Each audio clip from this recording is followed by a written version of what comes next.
La construction de la méga-raffinerie de Lekki au Nigeria est en retard de plusieurs années déjà.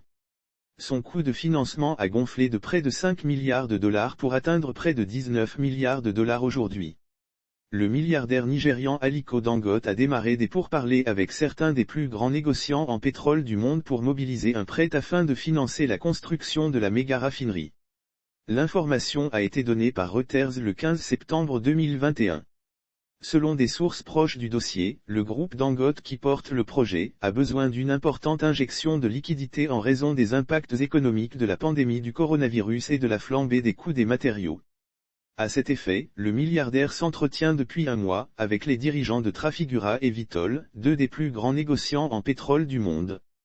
Si pour l'heure les détails d'un potentiel prêt n'ont pas encore filtré, il semblerait que la possibilité de lever 500 millions de dollars supplémentaires auprès d'une maison de commerce ou d'un consortium est activement étudiée. La Société pétrolière publique du Nigeria, NNPC, a accepté d'acheter une participation de 20% dans la raffinerie pour 2,7 milliards de dollars. Mais l'homme d'affaires cherche encore des contributions extérieures. Il faut rappeler qu'en dépit de son statut de premier producteur d'or noir d'Afrique, la capacité de raffinage du Nigeria reste encore précaire.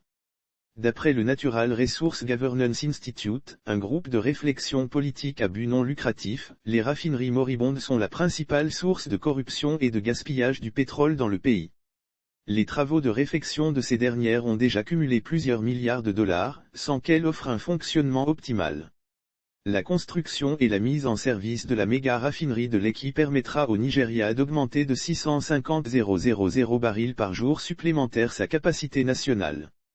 Le pays détiendra ainsi la plus grande usine du continent et redessinera par la même occasion les principaux flux commerciaux de brut et de carburant dans le bassin atlantique. Une partie de cette nouvelle offre en produits pétroliers sera distribuée dans les autres pays de la région ouest africaine.